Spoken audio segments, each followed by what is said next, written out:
ṣiṣẹ́ ó ń lọ déédé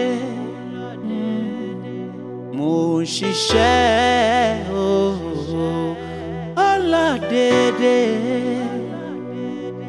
àlùbáríkà rẹ kó má bá mi gbé fèrè sí ṣẹ́ mi fèrè sí.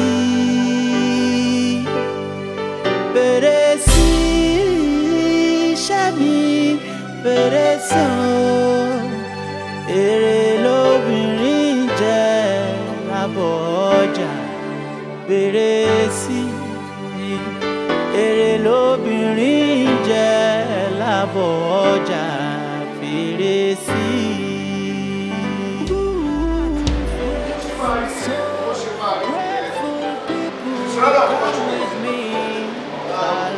ní ní church ó láti bẹ̀bẹ̀ mo bẹ̀ gbogbo ẹ̀yin executives ṣé mo ẹ tí ò tó lé ààrẹ kò lè tó lù ú somebody that has no home ọgbọ́n wò la fẹ́ dá sí tàbá àpàkalẹ̀ ń sìn àwọn èèyàn máa bú wa nígbà táwọn èèyàn bá bẹ̀rẹ̀ sí máa yọ àwọn àléébù rẹ̀ wọ́n bá bẹ̀rẹ̀ sí máa yọ àléébù rẹ̀ àní ní tá a máa sọ mọ́ so ó bẹ́tà láti nílé wa ká tiẹ̀ kọ́ screen ara wa personally I have screened him.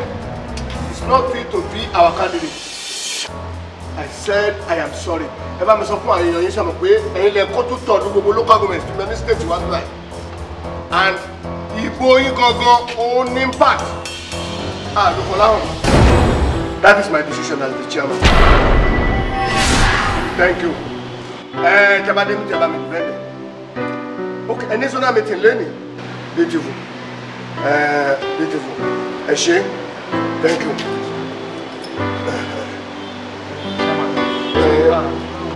Look for now, more. Magbo, you are the leader of the youth. One of the nation, from ward to the local. One of the youth leaders in each ward is kept by the local government. One of our youth leaders in local governments can do some meeting. Who do I know? I'm a reimbursing. Look for now. Kò ní o ilé rẹ̀ ò sẹ́tù tá a bá wà pàkalẹ̀ àwọn èèyàn tí wọ́n ti ń wò wípé òkè especially àwọn opponents wa lọ́pọ̀ àwọn ẹgbẹ́ tí wọ́n jẹ́ gbogbo lọ́kùnrin àgbègbà wọ́n pọ̀ rẹpẹtẹ meanwhile ẹni tá a pilẹ̀ pé afẹ́lò tó ń lòun sáfẹ́lú ẹlẹ́kẹta ta nínú nǹkan lè lọ́jọ́ ìwọ̀n therefore we are not using Fola again. Fola is not fit to be our candidate. Ẹni ṣe never to make our lẹ́yìn ìfọdọ́ ẹ̀sọ́ náà máa ṣe. I know you for that. Èmi náà dẹ̀ ní ẹ̀mọ̀ pé mi ò ní ìhìnrà tí ò lọ́mọ nú. I will never support anything tó bá máa kó bá pàtì wa. Ètò ìsọ̀bọ̀ kí n lọ straight ṣe máa sọ̀bọ̀ ọ̀nà bí ìmáàmù di gidi gan. Àánú ẹ̀ jẹ́ sọ̀kùn ẹ̀ ní very very important meeting. Ẹ ṣe jẹ́ ká gba ọ̀nà ìrìnjẹ́ sọ̀kùn máa fast because inú GPRS room sọ mi ó kàn sọ̀kùn take right take left. Commander the sọ̀kùn máa la gbé ní sí wrong place. Sir. Max. I'm sorry. Mark.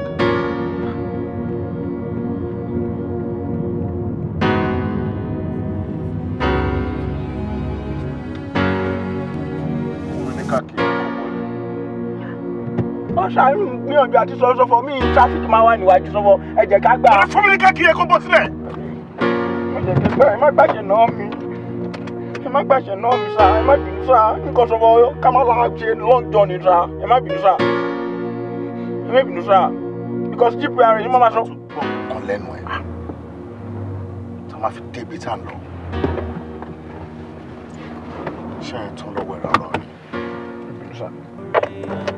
Torí pé àwa ò mórè la ò ṣe lè dúpẹ́ ipòkípò tá a bá wà ó yẹ ká máa dúpẹ́ torí pé kò sẹ́ni tọ́lọ́run pé kó ayé wá jẹ̀yà torí pé kò sẹ́ni tọ́lọ́run ò ṣe fún torí pé kò sẹ́ni tí kò kún lọ́wọ́ ṣiṣẹ́ ṣùgbọ́n àìní tẹ́lọ́rùn wa ló ń ba ayé jẹ́ àìní tẹ́lọ́rùn wa ló ń da ayé rú.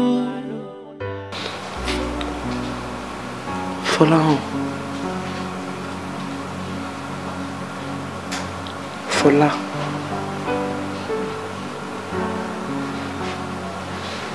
What have I done? What have I done wrong? Ipò ẹ̀gúsí mi wá dùn máa ń jírí lọ́dọ̀ ẹ̀. We used to be best of friends. We used to be like brothers and sisters. I used to be your confidant. All of a sudden, mo kàn bẹ̀rẹ̀ sí ní máa irritate ẹ nínú ilé ìtàjọ gbé. Fola. Fola.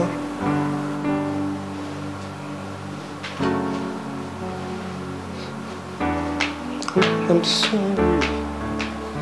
Okay. Mo mọ̀ pé ò ní dá mi lóhùn. Ó bá mi sọ̀rọ̀ mọ́ ní ilé. Òjò má bínú sí mi. I don't even want to know what I've done. I don't even need your explanation. But please forgive me. I'm sorry. Please.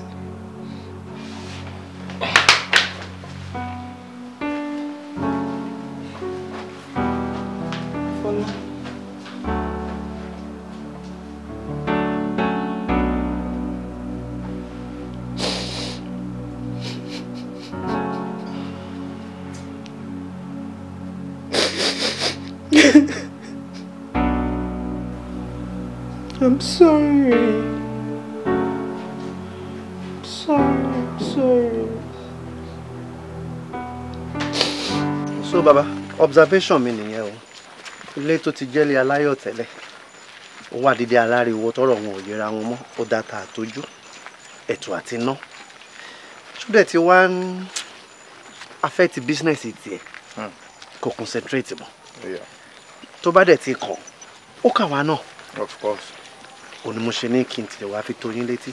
Dóò kò rán mi sí yín o. Mo understand. Kò rán mi sí yín. But a lè nírú yín báyìí kí gbogbo nǹkan báyìí máa ṣẹlẹ̀.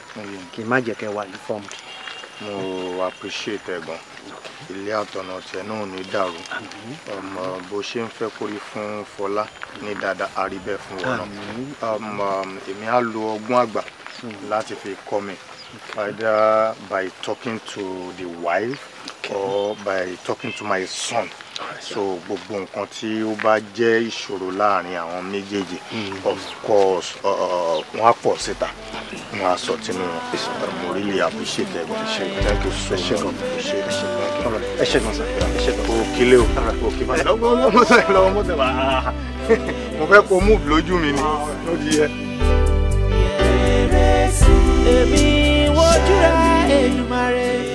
Fola, ta ni the real biological father yẹn? Ẹ̀yin ni sir.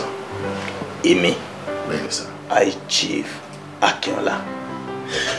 Tó bá wá jẹ́ pé lóòótọ́ èmi ni bàbá tó bí ẹ lọ́mọ, kí ni reason tí mo ṣe ń pè ẹ́ tó ń yí mi bóró, tó ń yí mi bèrè, tó ń dọ́jì kọ́ látijọ́ yìí? Kí ni nǹkan tó ṣẹlẹ̀? Dadi, ẹ láìkẹ́ máa fi drama sínú gbogbo nǹkan tí ẹ bá ń sọ àbí tẹ bá fẹ́ ṣe ṣá. Wẹ́ ó pẹ̀lú nǹkan tí máa fi ń gbádùn yín all the time ṣá dáadáa.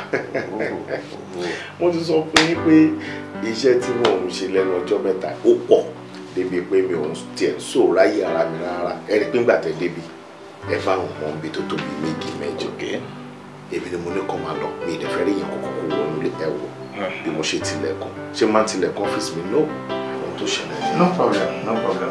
Èmi ti ṣe ní tí mò ń bá lọ bá òkè máa calm down láti wá bá mọ́. Kí ni issue tó wà láàrin ìwọ àti ìyàwó ẹ̀? Kí ni nǹkan tó ń ṣẹlẹ̀ láàrin? Kò sí nǹkan tó ṣẹlẹ̀ láàrin ìgbà tí a máa wọ́ ọ̀kẹ́ dáadáa.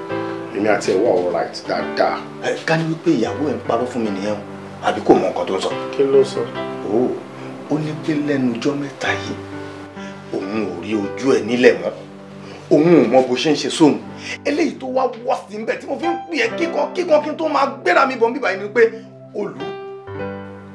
Yes or no? Ṣeré ti lílù ẹ̀ mistake ni. Kò sí bó ṣe máa wò kó ṣẹlẹ̀. Obìnrin lè yí orí èèyàn sẹ́yìn pẹ̀lú ariwo àti pé kán fẹ́ mọ bọ́n ṣe lè frustrate ayé èèyàn kúrò nínú ara èèyàn. Bẹ́ẹ̀ ni o, because mi kàn fọwọ́ tì báyìí lásán ni ó dẹ̀ fara ti ògiri àsìkéyàn kan tìyàn lásán òun ni ó fi dàbí mistake ńbẹ ó pé òun kì í rójú mi ilẹ̀ ẹ̀yin náà gbádùn nǹkan tí mo sọ gbogbo tóbìnrin ni bíbí pé kò jókòó tí wọn tó bá dẹ̀ nídìí owó wọn bèè lọ́wọ́ ẹ̀ àmọ́ òun jáde lọ ṣiṣẹ́ òun tètè wọlé yẹn ìbínú àtìjà ló máa ń jẹ́ fún wọn wọn á dẹ̀ nídìí owó wípé mi ò rójú òun lẹ́nu ṣe obìnrin nìyẹn àbòsí ní gbogbo yẹn àbòsí gbogbo ẹ̀ tí lílù yẹn mo lù lóòótọ́ àmọ́ mo ṣe mistake. ó disappoint me mo totally ó disappoint me àmì expect ẹ ẹ dúró ná ṣé wọ́n sọ fún ẹ wípé ìyá ẹ perfect ní gbogbo ìgbà tó wà lọ́dọ̀ mi ni àbí inú tàn wo ló ti gbọ́ nígbà tó kéré àti ìgbà tó dàgbà pé mo ever lu ìyá ẹ rí níbo ló ti bá yẹn no mi ò lè ṣe because àdámọ̀ àwọn obìnrin ni pé kí wọ́n frustrate wa àgbélébùú tiwa ni pé ká control anger wa láti má nà wọn because ọkùnrin tó bá nu obìnrin ọkùnrin tí ò ní làákàyè ni o yes. ó push me out of myself. no má jẹ́ kí anger yẹn bó ẹ débi pé ó máa ná obìnrin kò dá rárá àti rárá.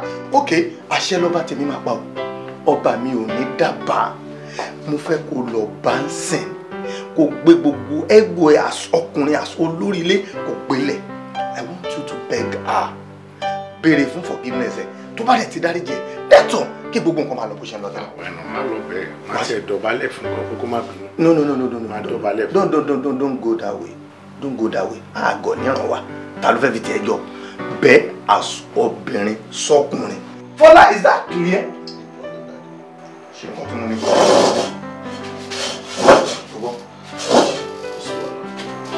ṣé nǹkan tẹ́ a sọ náà ni. nítorí ẹ̀ tí mo fi wá bíbá ìgbọ̀ngàn ni. ok ṣé kò gẹ̀ẹ́tì oúnjẹ fún mi. mi ò fẹ́ báwo ní business.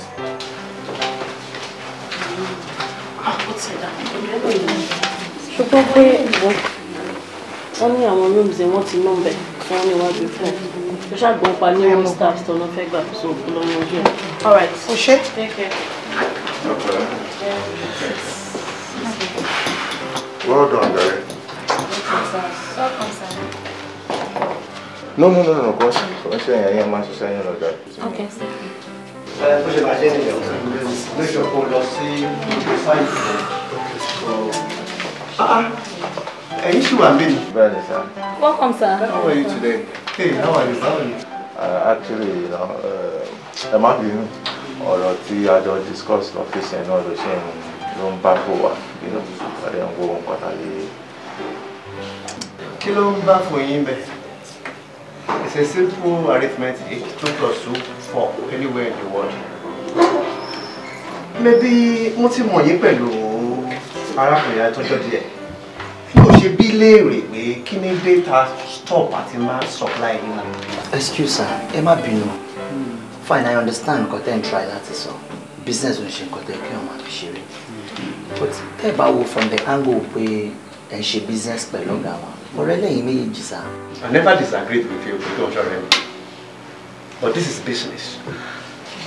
The kind of trust I have in her, credibility and what you want is no longer trustworthy, creditworthiness back anybody. The bad notice because you come in other companies think that one come in and report to stop more supply. The guy has not been doing right lately. He has ruined his credibility with his personal, I don't know, issue. Don't disturb him. In content communication. Teba feeling deep and fit can have my office and discuss it.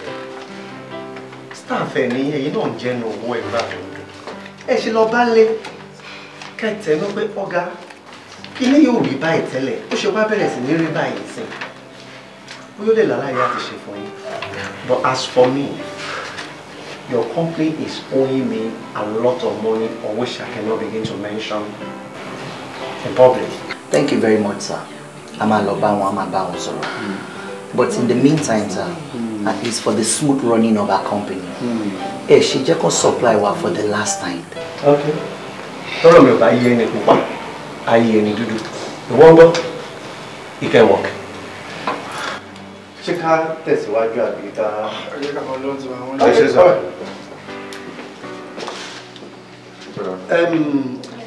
Gbogbo order credit tó wọlé, put it together, drop it on the table.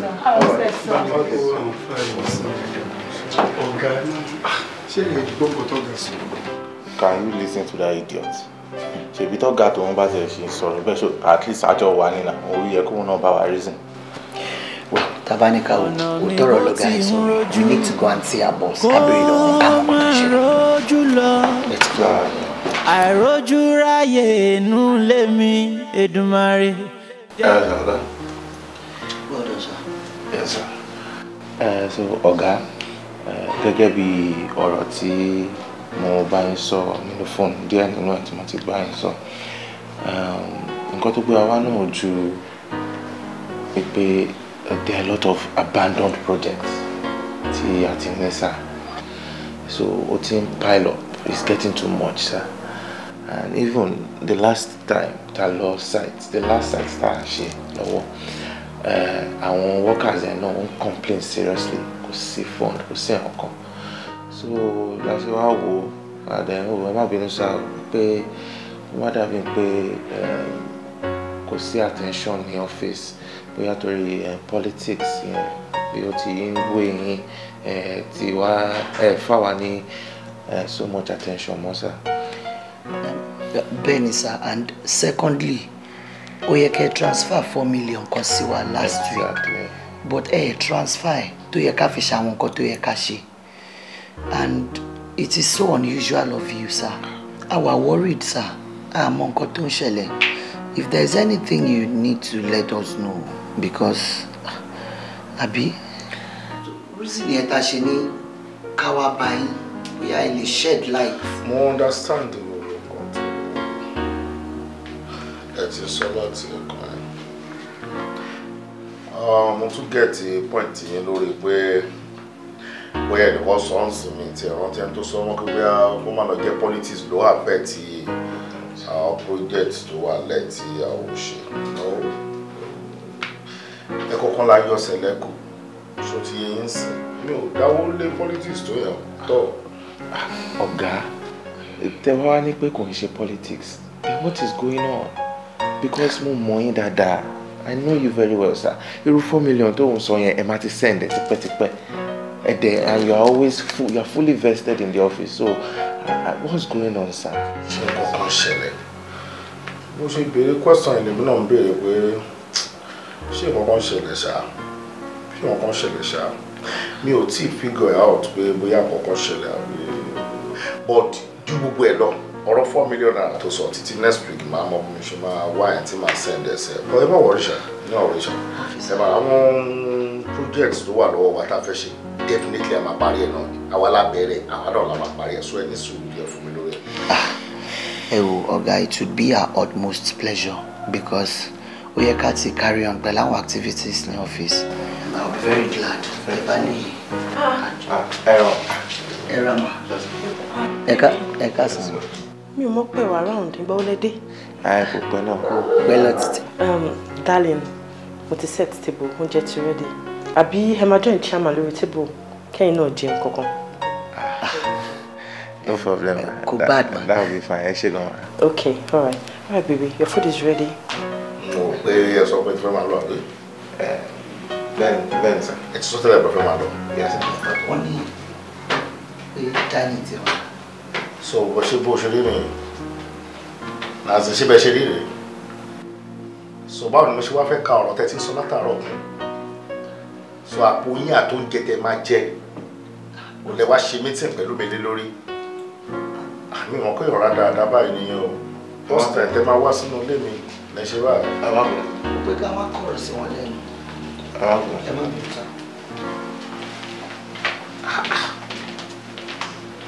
So, I saw that one to Mungera that could tell Citrus better. Was his school about Cabrera?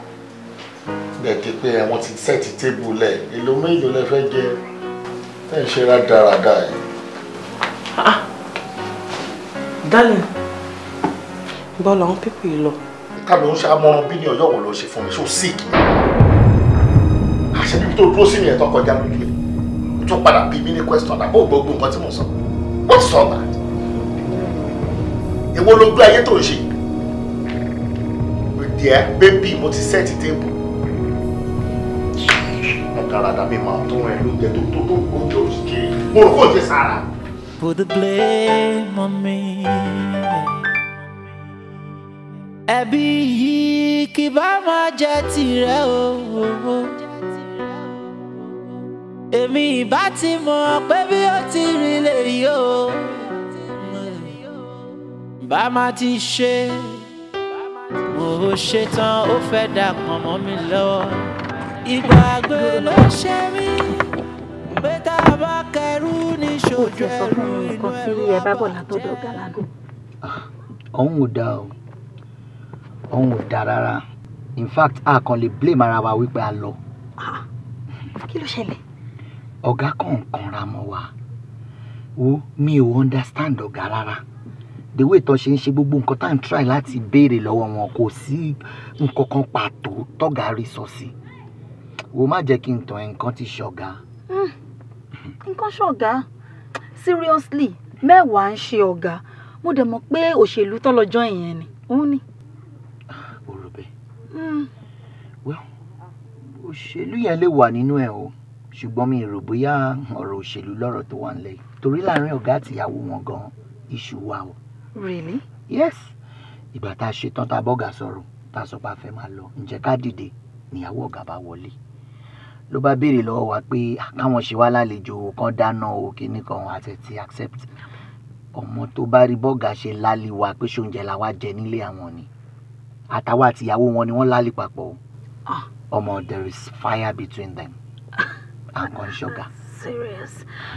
Bọ̀ gbogbo nǹkan tó wá ń ṣẹlẹ̀ yìí báyìí ṣé kò kí n ṣe pé ó máa lọ máa affect salary wa? For now o mo ṣe lè sọ pé kò lè affect salary.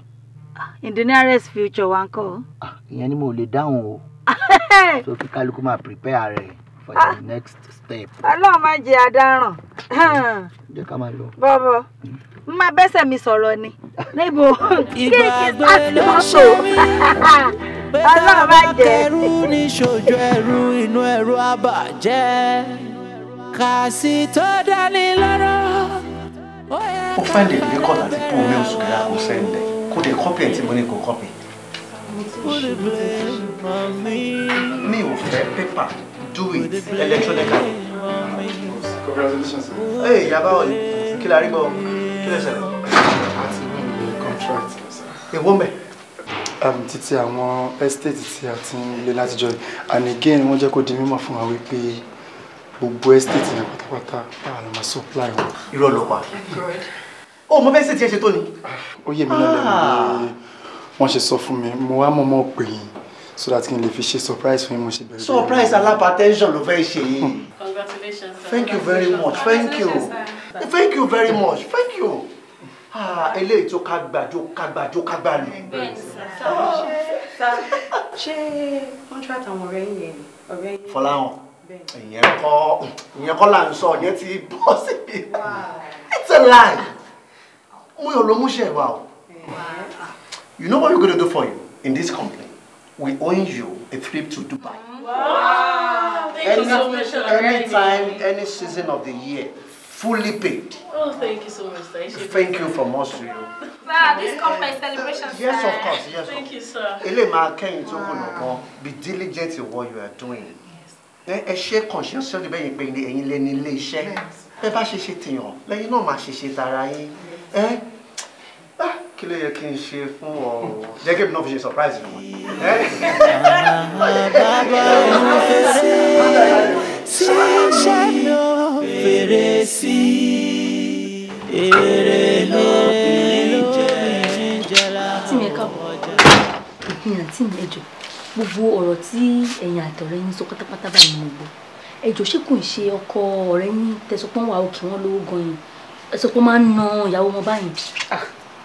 Àìrí náà ni òun náà ni àwọn nǹkan tó ṣẹlẹ̀ mi ì mọ nǹkan táyọ̀ fẹ́ ṣe fọ́kọ ẹ̀ tá a bá dẹ̀ wádìí lọ tá a bá wádìí ẹ̀bùn báyìí ó lè jẹ́ òun ló ń pọn àwọn ọkùnrin yẹn lẹ́mẹ̀ẹ́ nítorí ẹ̀ṣẹ̀ òdìdí ṣe ẹ̀ Fọláhàn tèmi mọ̀ kó ń ṣe oníwàhálà èèyàn kó ń ṣe oníjọ̀gbọ̀n ó dẹ̀ máa ń tọ́jú ìyàwó ẹ̀ dáadáa tó fi wá di pé wá lù yẹn dájúdájú Ayọ̀fẹ́ ti ń ṣe nǹkan burúkú fún un nìyẹn ó mọ̀ pé àwọn married women yìí ayọ̀káyọ̀ kan wọ̀wọ́ wọ́n bá ti rí i pé òkè àwọn nìkan làwọn wà ní báyẹn ọmọ máa ṣe rádaràda bó ṣe wù wọ́n ni pé òkè kò kú sẹ́lómi tó fẹ́ bá wọn du ipò àwọn nínú ilé ó lè jẹ́ òun náà frustrate ọkọ ẹ̀ nínú ilé báyẹn tí yẹn fi ń lù. bó àǹtí mi náà standing ọkùnrin gan wọn ọlọ́run o ṣé kò tó fún ní ọ̀dá city láti máa lu obìnrin kó máa kì í mọ́lẹ̀ kó máa lu búṣubúṣu nìyẹn. ẹjọ́ kí ló fún wọn gan lọ́dá city láti máa sọ kòtìkòtì tó sọ jáde lẹ́nu ṣé o bá wọn délé wọn ni ṣé o mẹni tó ṣẹ̀ láàrin àwọn méjì ni o dẹ̀ sáré jump into conclusion pọ́kùnrin ò lọ́rùn jọba ò lè ṣe máa rí ọkùnrin bíi Fọláhàn báyẹn tó bá sọ pé kò lọ́rùn ṣé kò dáa tó lọ́mọ ọkùnrin ni. ẹwà tí mi náà withstanding kò jẹ́ kọkùnrin máa ṣíwọ́ lu obìnrin náà. ó dìpẹ́ǹdì lórí obìnrin yẹn tóbìnrin kan bá ya wèrè yẹ kọkùnrin yẹn gan kó sínwín mọ́ lọ́wọ́ ni ṣé kó wá dọ̀dẹ̀ fúyàwó ẹ̀ ni. ẹ bá jẹ́ ká máa pítì àwọn ọkùnrin náà náà ó wàhálà tọkùnrin ń go through kò easy òun ló máa jáde lọ tó wà lọ ṣiṣẹ́ ló máa ṣe gbogbo ẹ̀ ló máa ṣe ìyàwó kan máa gbẹ́nu kalẹ̀ sílé ni ó máa tún dé kò tún ní gbọ́ràn sí lẹ́nu èmi ò rí Fọláhàn blame o ọ̀rẹ́ mi gangan ni mo máa rí blame òun gangan ló ń frustrate bọ̀bọ̀ yẹn nínú ilé o dẹ̀ ti yá sáyé pariwo ọkùnrin ò lọ́rùn ọkùnrin ò lọ́rùn. àǹtí mi nǹkan tó ń ṣẹlẹ̀ yóò yàtọ̀ sí domestic violence kò yẹ kó ṣíwọ́ lu ọ̀nù account kò yẹ kó nà nà. tó bá yá wàá sì lọ pe bọ̀bọ̀ yẹn lẹ́jọ́ wàá lọ bá àyàn fẹ́ wàá lọ máa pè é lẹ́jọ́ domestic violence kan ọgbẹ́ kókó kúrò wájú mi jàre kò sọ̀rọ̀ alálùbáríkà jáde lẹ́nu rí ìjọba rírù Fọláhàn yẹn máa ní kò ní rọrùn wọ́n mọ kàkéyà téèyàn fi wọ̀rùn. àní mo ń ṣiṣẹ́ Èdùmàrè ń fèrè sí iṣẹ́ mi. Set. Fantastic. Dolapo, we don't know the time when I'm at Ryan. I should love you. So much will time. Má gbàgbé ayé ní two sides ayé máa dé o. Okay, fine. Tó bá ti ń di ọ̀rọ̀ ní two sides bí i nǹkan yẹn kò ṣọ́n pa máa padà dé síbílẹ̀ yìí. So bí a ti ti ọ̀la but gbogbo document àti ṣe yẹn kí gbogbo fọ́gà you understand. Guys, let's go. Okay. All right, guys. Yeah, take care. Hey, Thanks for coming. Oṣegan, mo really dúpẹ́ lọ́wọ́ ẹ. Oṣegan. Well, mo kàn ṣáà máa bẹ̀bẹ̀ ní pé ẹ tún bá mi dá ọ̀rọ̀ tí bí yẹn ẹ bá mi dàrú ẹjọ́ tó lọ Ọlọ́run bá. Mo pẹ́ ní tá à ń sọ̀rọ̀ nípa ọ̀rẹ́ mi tímọ́tímọ́ ni. Mi ìdẹ̀lẹ̀ máa wo nǹkan ẹ̀ níràn lẹ́lẹ́ báyìí kó máa rí bó ṣe rí lọ. Ọmọ òrùka ti sọ ìtọ́jú báyìí lọ nínú ilé tẹ́lẹ̀tẹ́lẹ̀ àbí. A ti sọ ní ọ́fíìsì tẹ́lẹ̀ ká tó wá síbi kí ni ìtumọ̀ ilé yìí sí. Mo mọ̀ bọ̀ tẹ́ mọ̀ pé ẹ̀ fún mi ní positive answer kankan so kò dẹ̀ ní kò tẹ́ mi lọ́rùn bí mo ṣe ń lọ lé láì mú anything positive lọlé. Ok. Mo dà pé mo ní láti fún ẹ ní point tó wà òkè gan láti mú délé lóòótọ́. Wàá jẹ́ kó mọ̀ pé tí a bá sọ abẹ̀bẹ̀ sókè nígbàgbà ibi pẹlẹbẹ náà ló máa ń fi lélẹ̀ nǹkan tí mo sọ pé màá ṣe náà ni mo ń fẹ́ ṣe mi ò fẹ́ rí mọ́ ni mi ní ìdẹ́mọ́ ọmọ bí tá a wà bí o lè máa sọ̀rọ̀ ju bó ṣe yẹ lọ má jẹ́ rí ẹbí aláṣejù. Bẹ́tà Dọ́lápọ̀ jẹ́ kí rí ẹjọ́.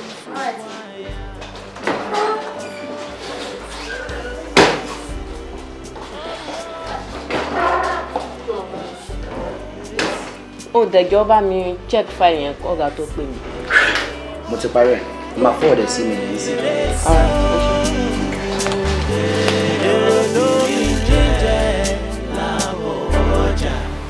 Àyànfẹ́ ṣó fẹ́ wò tó. Tàwájú abẹ̀bẹ̀ sókè nígbà ìgbà. Ibi pẹlẹbẹ báyìí ló máa fi nílẹ̀. Ọkọ ẹ ti make up mind ẹ.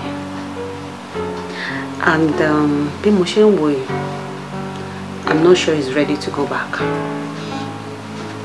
Ó ti tán lọ́kàn ẹ̀ pátápátá. Kò ní feelings kankan fún ẹ mọ́. Nǹkan tó ń try láti sọ fún mi ni wípé Fọláhàn sọ àdúrà yẹn fún ọ. Bẹ́ẹ̀ ni ọ̀rẹ́ mi. Irọ́ ni o. Sórí àmọ̀ràn tí mi máa rọra gbà ẹ́ kò ní pé tó bá mọ̀ pé o fẹ́ ṣe ẹlẹ́yà rẹ nínú ilé. Ọ̀rẹ́ mi, bóyá kó ra kó jáde kúrò nílé yẹn. It's never too late.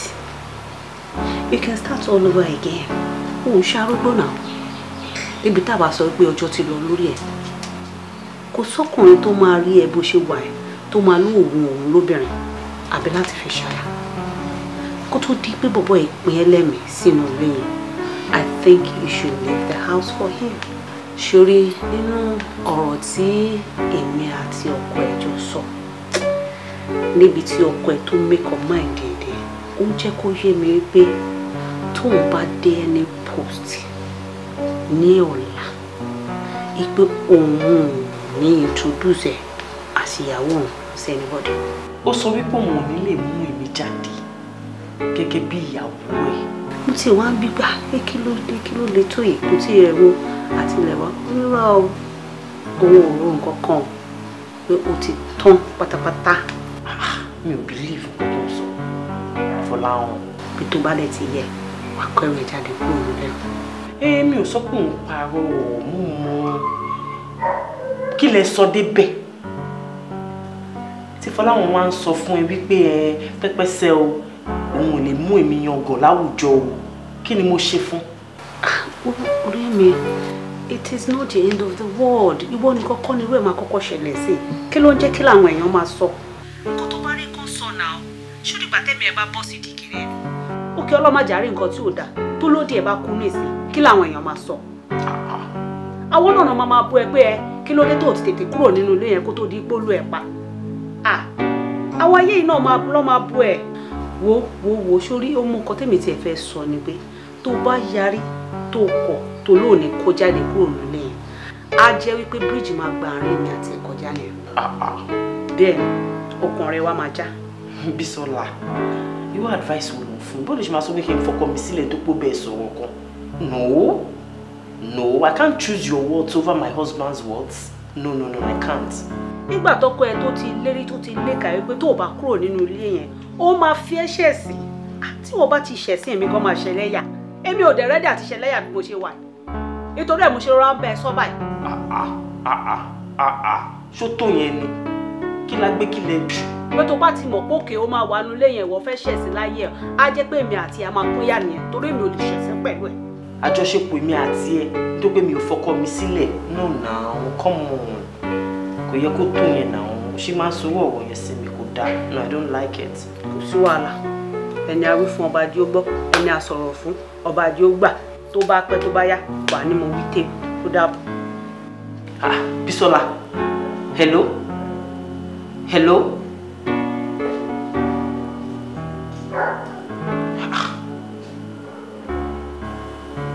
ọ̀rọ̀ yá bí mi kẹgbà ó tẹ̀ já fún ọmọ mi létí ṣe bọ́kọ mi ni.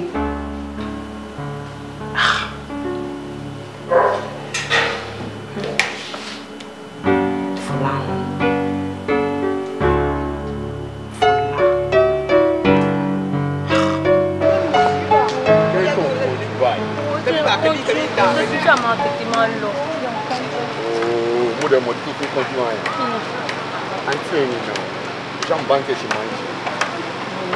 tó bá fẹ́ gbọ́ ilé àǹtí mi tó dárúkọ ẹ̀ gangan mo ṣe ń kàn jù because mo kọ́rọ̀ wa ò wọ̀ ìjà lẹ́nu ìjà lọ́la ni tó fẹ́ mo fẹ́ ìjọ máa lọ.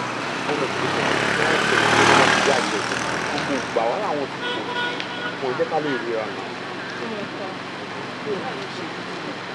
tó wáyé tọrọ tá lájẹ tó mẹ́nu báyìí àti mi ò kì í ṣàjẹun gbọ̀ngàn tó wà lórí wọn jókòó ni kò kí n ṣe kán lájẹ wọn ní dúró gbá lórí wọn gbá lórí wọn gidi ni o sórí gbogbo fámìlì wa yẹn gbogbo wà burúkú tó wà ní pátápátá àti mi ló jogún ẹ. mo ti rí náà wọ́n lára wọn.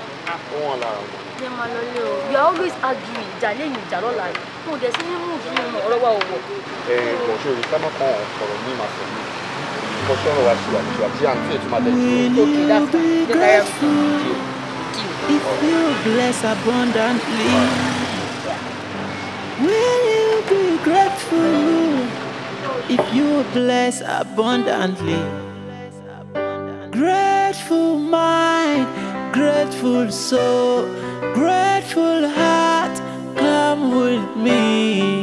Keja femi more. Grateful heart, grateful soul, grateful people, come with me. Keje ká fẹ́mi more. Torí pé àwa ò more la ò ṣe lè dúpẹ́. Ipòkípò tá bá wà ó yẹ ká máa dúpẹ́. torí pé kò sẹ́ni tọ́lọ́run pé kó ayé wá jẹ̀yà torí pé kò sẹ́ni tọ́lọ́run ò ṣe fún torí pé kò sẹ́ni tí kò kún lọ́wọ́ ṣiṣẹ́ ṣùgbọ́n àìní tẹ́lọ́rùn wa ló ń ba ayé jẹ́ àìní tẹ́lọ́rùn wa ló ń da ayé rú. So will you be grateful to know you are so blessed abundantly? Oh, yeah, grateful heart, grateful soul, grateful people. Tí n bá padà wọlé òṣèlú tán, ṣáyànfẹ́ ló máa jẹ́ ìyàwó mi ṣá pẹ̀lú gbogbo nǹkan tó ń ṣẹlẹ̀ yìí.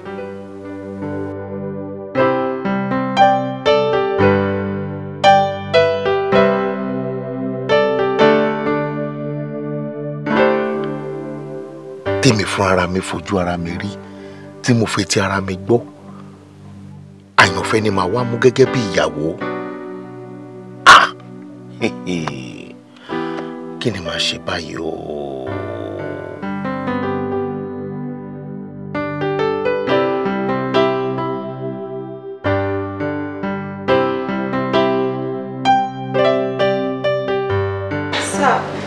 Representative àwọn people yẹn tún ti padà wá again. Okay. So mo ní kí wọ́n béèrè lọ́wọ́ yín pé kí ni kí n sọ fún. For now mi ti fẹ́ rí any boy, right? Okay. Jẹ́ kó máa lọ sọ pé bá lọ́ọ̀kì náà kókó padà wá. Okay sir. Right? Okay, sir. Yes, gẹ́gẹ́ bí nǹkan ọ̀rọ̀ tí mo sọ lọ fún ẹ. Mi mọ reason tí màá ṣe pé ọ̀gá ẹ̀ 104 times. Kò gbé aago mi. They respond back.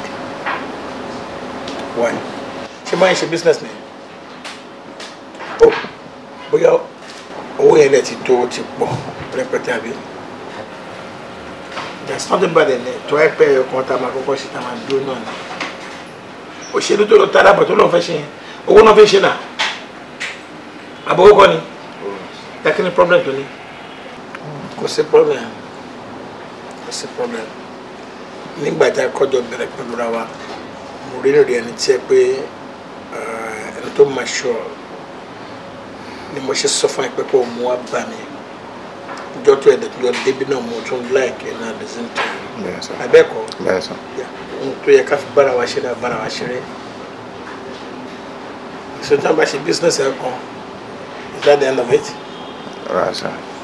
ṣèbí ẹ̀ máa ń wọ́ kó wo ni tó wọ́ ẹ̀ bá ti wá tó kò sí àwọn tó burú bẹ́ẹ̀ kò ṣe àrà àwọn tí wọ́n ń jíṣẹ́ fún ẹ̀sìn àbí láti ní lọ èmi ò lè pé nọ́mbà ọ̀gá ẹ̀ mọ́ I won't ìrọ̀lọ́ mi lè pé mọ́ ṣó ti yẹ ẹsẹ̀.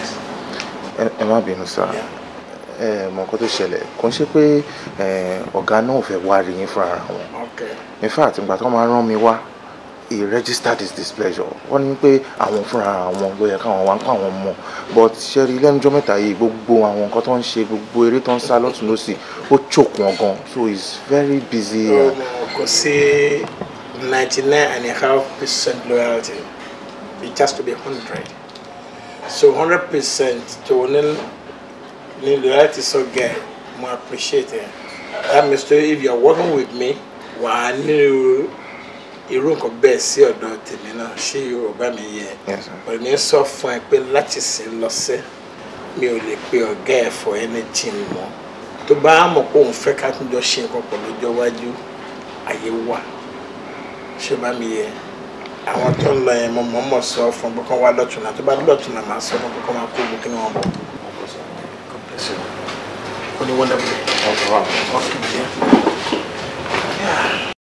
Ṣé wíkẹ̀ndì yìí kọ́ làwọn cousin ẹ̀ ń bọ̀ lẹ́kọ̀ọ́?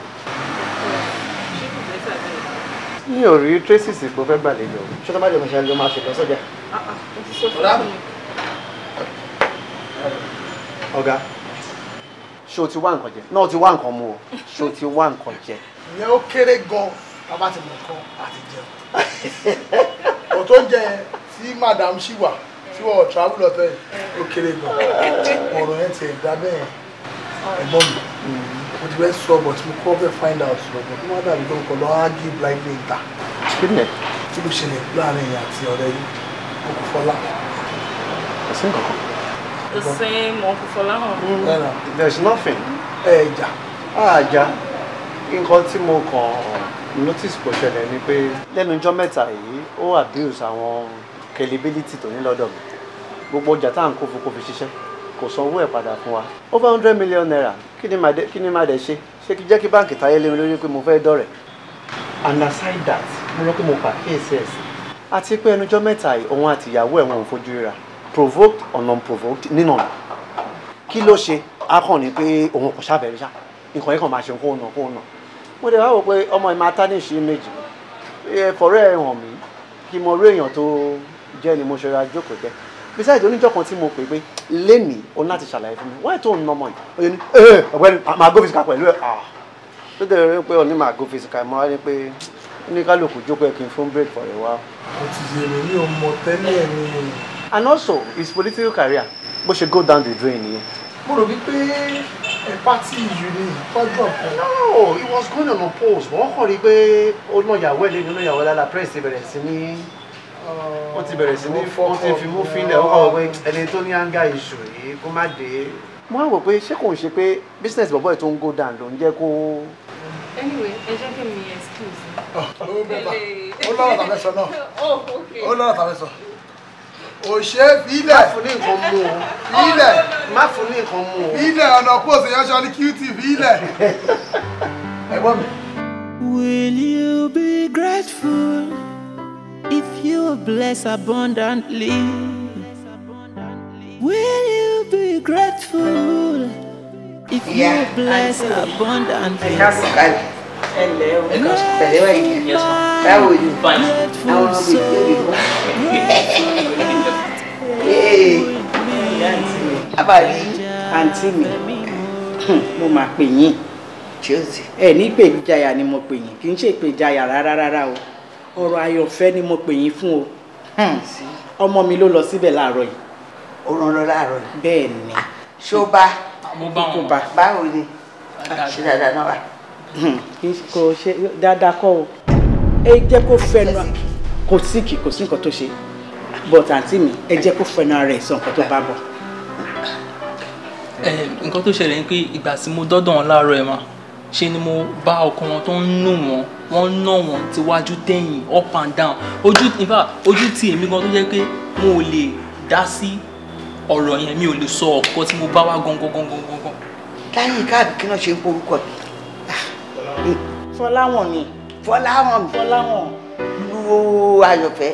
Ẹ wo Ayọ̀fẹ́ wà very important sí mi o kó má nà pa o kó má ṣe léṣe o wọ́n ti ń sọ̀rọ̀ yìí ti pé mi ìgbàgbọ́ o àfi tó sọ fún mi ni mo ṣe ní máa dọ́dọ̀ yín ká tètè wá nǹkan ṣe sí. Ẹ ò kàn bá mi wípé àbẹ́mi ò kọ́ bí ara ṣe àbí bákan náà ṣé bí ìwọ èmi àti ẹ náà lájọ lọ sílé. Bẹ́ẹ̀ ni. Tá a tẹ lọ fọmọ yẹn tá lọ bá wí tá jẹjẹ ìwọ náà ń bá mi wí jọ náà lọ́hùn pé báwo ni mo ṣe máa gba ọ̀rọ̀ tí Ayọ̀fẹ́ bá sọ fún mi nípa ọkọ yìí. Mo gbèrí Fọláwọ̀n jẹ́ ni. ìyẹn rẹ̀ yìí tí mo ṣe tàbí amọ́.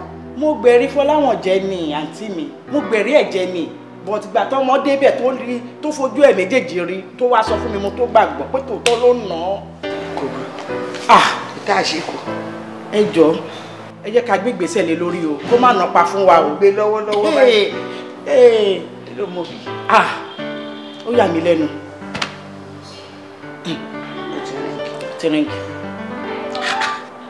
Ẹ̀lú ọkọ mi báwo ni kí o ṣe ohun ẹ wọlé báyìí. Ọkọ ẹ olú ẹ ó mọ nǹkan ó fẹ́ kó orí mi báyìí. Put the blame on me. Mo believe pé gbogbo nǹkan tí mo bá ẹ sọ ní kọ̀kọ̀ tí o fẹ́ sọ mí di aláìmọ̀ṣe òun ló padà sọ di ọ̀rọ̀ gbangba yìí. Mo ń rí bí ìgbà tó jẹ́ wípé ọ̀rọ̀ mi ò fẹ́ tà létí ẹ̀ dẹ́n but thank God mọ́mì wà níbi tó jẹ́ ìyá ìyàwó ẹ̀ ọ̀rẹ́ ìyàwó ẹ̀ náà wà níbi èmi tí mo jẹ́ bàbá ẹ̀ rèé. Kí ni nǹkan tó ń ṣẹlẹ̀ láàrin ìwọ àtìyàwó ẹ̀ sọ síta ń sìn ká dá ti àṣàrán ká dá fàṣàrán ká mú tàṣàrán ká dá fàṣàrán tó bá jẹ́wọ́ ló jẹ̀bi ká mọ̀ tó bá jẹ́ ìyàwó ẹ̀ náà ló jẹ̀bi kó tó ń bẹ̀ nǹkan tá a ṣe wá bíbá yín sí nìyẹn ìwọ ni mo ń bá sọ̀rọ̀ ṣé wàá sọ̀rọ̀. dádì tí mi ò bá fẹ́ kẹ́ sọ̀rọ̀ lórí ọ̀rọ̀ yìí mi ní jẹ́ kẹ́ bá mi lé o èmi ni mo pè ẹ́. bẹ́ẹ̀ni. oníranù aṣẹ́wó lélẹ́yìí onínàbì ọ̀dọ́kọ nìyí oníṣìnà ayé àtọ̀run tí mo ẹ́fà rírí òní. wọ́n lè sọ wípé tí ìyàwó bá wà ní tó bá ṣe ṣùgbọ́n káàkiri báyìí tí ò bá parẹ́ àpọ̀kọ̀ àyànfẹ́ tí mo dẹ̀ wò yóò rẹ̀ jẹ́ àti parẹ́ o ebi gangan ló fẹ́ pa business partner mi tó jẹ́ ọ̀gá tí mò ń pè lọ́gàá lọ́wọ́lọ́wọ́ yìí òun àti àyànfẹ́ ìyàwó mi wọ́n tó ń bí ara wọn bẹ́ẹ̀ ni wọ́n ń bára wọn lájọṣepọ̀. Yeah, this is very nice. Oh, really? Yes. I'll join you very soon, Shebo. In just 3 minutes. Okay.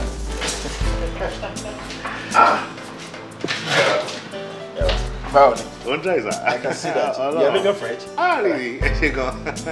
Wà bẹ́ẹ̀ mi lọ rẹ́ àwọn shirt báyìí. Àkú. Ayọ̀fẹ́. How are you? Báwo ni? Ṣàlàfíà ni? Gbogbo ilé kọ́ ṣiṣẹ́ ń lọ dáadáa. Ọlọ́run gbàdúrà wa. Báwo ni? Ṣé wọ́n kẹ́? Mo okay, sir. Mo okay, sir. Yes, sir. Ṣé gan, sir? Okay. Mo dé site ní ẹjọ́ wo náà? Ṣé was on last week? Please, I'm sorry to receive call contact. No, phone yẹn ring yẹn sẹ́. Phone yẹn ring yẹn sẹ́. Ó vibrate. Oh, mi torí mi gbọ́ ni mo sọ bẹ́ẹ̀. Àyànfẹ́. Okay. Okay, no problem. It's all right. Má pẹ́ ṣùgbọ́n torí ọ̀gá tí mo fẹ́ introduce ẹ sí náà ni thank God wọ́n dẹ̀ ti mọ̀ ẹ́ náà dáadáa. Yeah, bad things. Mo okay, sir.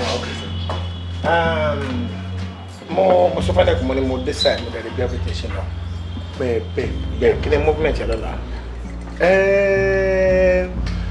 Nǹkan tẹ́ bá ti ní ká ṣe náà ni sá ṣe mọ̀ kí mo sọ pé ìdíṣẹ́ ni láti máa mọ̀ ní lọ́lẹ̀ so dandan ni kí n ṣiṣẹ́ gbogbo nǹkan tẹ́ rí ní sáìtì yẹn iṣẹ́ mi nìyẹn sá.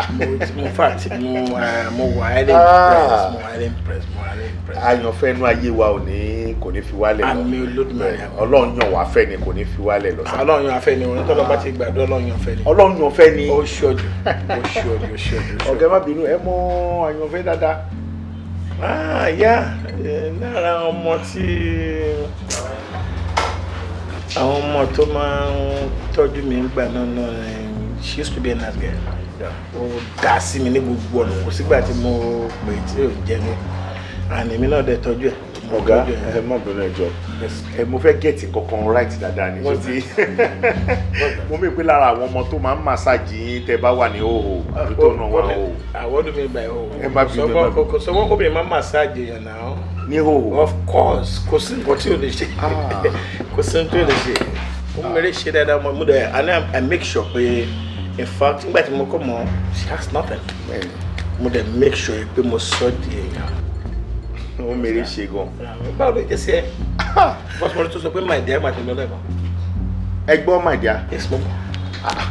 Gbogbo tèmi náà mọ àyànfẹ́ sí ó ti ju bí ọ̀sẹ̀ mẹ́ta lọ ń sìn ara àwọn ọmọ tó máa ń fẹ́ màsáàjì wa náà lẹ́rú wá ń bà mí sí pé tó ti màsáàjì ọ̀gá mi rí tó yẹn tó ga mi dẹ̀ gbádùn ẹ̀ tó fi rántí wípé mèrè ṣe. Wà á mójú kò ń bẹ̀ ni. O kì í mójú kò tọ̀dọ̀ yín. Ọmọ mójú kò ń bẹ̀ ni àṣà mọ̀ra gbà yẹn àbẹ́bí ni wá ni mójú kò ń bẹ̀ ni ọmọ dáadáa ni ṣá. Okay sir. Àmọ́ wàá ṣe pẹ̀lẹ́pẹ̀lẹ́. Irú àwọn ọmọ jájà tí mi tó pọ̀ táwọn kọ̀jọ̀mọ́ tó dá ń tiẹ̀. Ẹ sàmọ́ bẹ̀rẹ̀ advice pé bẹ́ẹ̀ ṣe jọ́gà mi ń sìn tó jẹ́ pé ilẹ̀ ń tọ́jú mi báyìí sìn. Ẹ dẹ̀ advice mi pé kí n fẹ́ ni tó ti massage yín rí ní òhò. Ó ṣe kò yín kò there's nothing bad in that. Ó wà lórí gbọ́ngàn bá ṣe lè gbé nǹkan sẹ́mi fúnra wọn. Àmọ́ kan mú sẹ́mi jura lọ. Okay? Bẹ́ẹ̀ni. Àsìkò tájà sọ yóò ṣàmọ̀ mímí dẹ̀ mọ́ ẹ. Adó mi ò tiẹ̀ ní pé bá kọ́ lára ìgbà bí ọ̀sẹ̀ mẹ́ta ni mo pàdé ẹ̀. No problem sir. Ẹ ṣe gan. Anyway, Ọlá, agbóhùn ló máa expect ya. Any time tí a bá fi sinmi sir. Wọ́n lè mi mọ̀ bóyá 11 or 11:30 ní flight. Máa pe manager yẹn sọ sọ fún mi bọ̀ mi ní office by 10 o'clock. Okay sir. Okay sir. Anyway, mo ṣe ń wẹ̀ yìí. Ẹ sọ pẹ̀lẹ́. ó ní gígùn gáà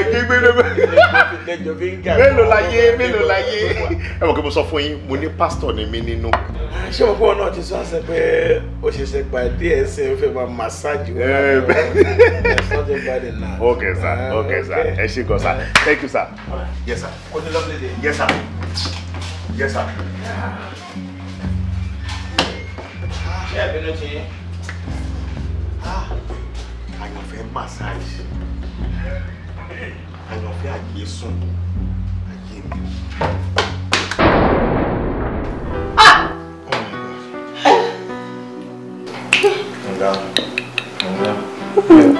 Dodo ìyàwó mi. Ó gbọ́ nǹkan tí ọkọ ẹ̀ sọ sílẹ̀. Ṣé lẹ́yìn ìgbà tí ẹ ti ṣe wedding tẹ́ ti fẹ́ra yín, o tún ń rí ọkùnrin míì níta yàtọ̀ sọ́kọ ẹni àbí? Ẹ má fúláyè láti sọ yes or no. Ó ń ṣe ṣìnà yẹn gan-an lójoojúmọ́ nìyẹn wèrè yìí. Mo dáràn. Kí ni ẹ̀ sọ ayé dàgbà ìdòdò lọ́hùn? Fọláhàn lẹ́nu ẹ̀. Màmá gbélé lójú. Lẹ́nu ẹ̀ sí mi, Fọláhàn. Níwọ̀n tó yẹ pé wọ́n ló tì mí. Bẹ́ẹ̀ pé wọ́n ló tì mí láti ṣe gbogbo nǹkan tí mo ṣe. Nítorí ẹ ni mo ṣe ṣe gbogbo nǹkan tí mo ṣe. Kí ló ṣe kó ṣe ìgbà náà? Kí ni pọ́blẹ̀mù ẹ̀ gan-an náà? Àti kí ni ìṣòro ẹ̀? Òun ni òye mi. Ó ní kí n afúnfún ẹ̀ máa fúnfún ẹ̀. Ó máa gbowó lọ́wọ́ mi, ó máa sọ pé ó máa sọ pé ó mo máa pín lówó. Wọ́n sọ pé nísìnyí o, kébẹ̀tẹ̀ dọ́tẹ̀ ẹ̀kọ́ wọn nǹkan, òun á sọ fún mi pé ìwọ́n ṣe epo. Òun ṣe epo. Epo kí ló ṣe? Wọ́n bí mi gbà pé òun ṣe epo nígbà tó ń gbowó lọ́wọ́ ṣé òun mọ̀ ni? Ṣé ọmọ fẹ́ tí wọ́n ń fa ilé máa wọlé ni? Ṣé mi ní wọlé ni? Ṣé mi ní tọ̀wá ni? What do you mean? Mo sọ fún ẹ, má yẹ kí n di ọmọ lẹ́yìn yìí o. Má yẹ kí n di ọmọ lẹ́yìn yìí o. Ṣọgbọ́n mi, àbọ̀gbọ̀n mi. Torí pé àwa ò mórè la ò ṣe lè dúpẹ́. Ipòkípò tá a bá wà ó yẹ ká máa dúpẹ́. Torí pé kò sẹ́ni tọ́lọ́run. I don't know mi mọ problem tẹ́ni. Ẹ mẹ́rin ṣe olùgbà tí wọ́n bá lọ àkọlọ́ ní tẹ́ máa cross lè. Dem no. Fine, ẹ máa dá lójú. Ṣé ibi tẹ́ ti ń ṣe nǹkan tó owó ibi tẹ́ ti ń rí owó tẹ́ ń gbà yẹn ibẹ̀ yẹn kò yẹ kó jọ yín lójú ni? Ó jọ wá lójú sáà. Kò jọ ẹ lójú tó bá jọ ẹ lójú. Mo rán ẹ lẹ́ẹ̀kejì mo rán ẹ lẹ́ẹ̀kejì pé gbogbo nǹkan tí mo wò lára ògiri tó ń jẹ́ kí bẹ̀rẹ̀ dúró gbogbo tó máa ń ba business jẹ́ nìyẹn. Ẹ sà mo sọ fún plumber yẹn oníṣẹ́ pọ̀ lọ́wọ́ òun nù tí ráyè wá ṣe. Tí máa wá bèrè lọ́wọ́ ẹ̀ tó bá sọ fún mi pé ò jíṣẹ́ fún you been problem. Bẹ́ẹ̀ni sà mo jíṣẹ́ fún. You understand? Bẹ́ẹ̀ni sà. Nítorí pé ibà ẹ̀dá ìwọ náà ṣe ní gọ́ọ̀ láti tó fẹ́ ṣe níbà tí ò bá dẹ̀ kó máa sá lọ ní. Hello my dear, how are you? Anyway, sọ fún wípé mo ní tìbátìbá bẹ́ẹ̀ ó lè kó báyìí. Ó ṣe. Mi ì mọ̀ orí sà. Kọ́lá fún mi.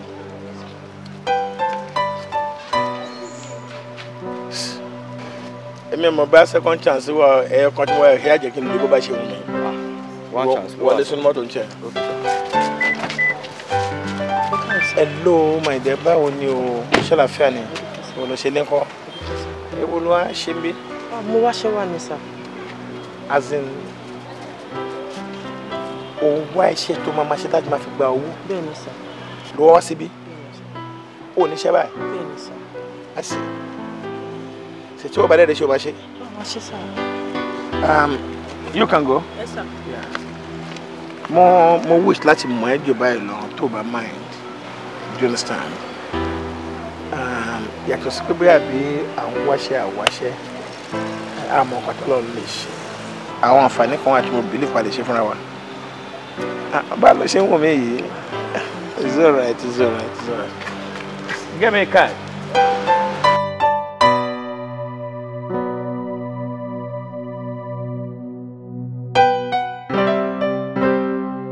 My state láti pè mí sórí náà. Àmọ́ nǹkan tó lọ lè ṣe. Okay? Thank you very much. It's been a lovely day. Awesome. Self-control. Self-control. Pelumi, what can you tell the class about self-control? Self-control is the ability to Okay, go through the let me help you.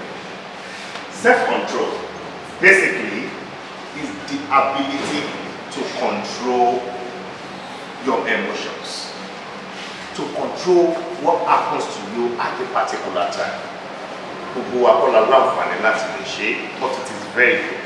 If you have self-control, you will be able to handle everything that comes your way. Do you get that?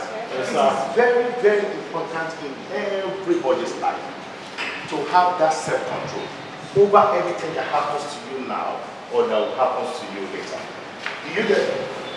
Okay? Now, please, you have your phones with you. Yes, sir. And the move for you guys, Google it. Self-control. My father wants to map it down. Questions for you. Baby, what's going on? Kí ló ṣẹlẹ̀? Kò tiẹ̀ béèrè pé mi ò pẹ́. Oh no, mo ṣe sọ pé kí ló ṣẹlẹ̀? Kí ló dé? Mi ṣe iṣẹ́ ni mo ní mo fẹ́ lọ wá. Mi ṣe wọnú compound yẹn báyìí. Mi ò tiẹ̀ tí débi tí mo ti fẹ́ wáṣẹ́. Bá pàdé máa ń kọ́ ọ.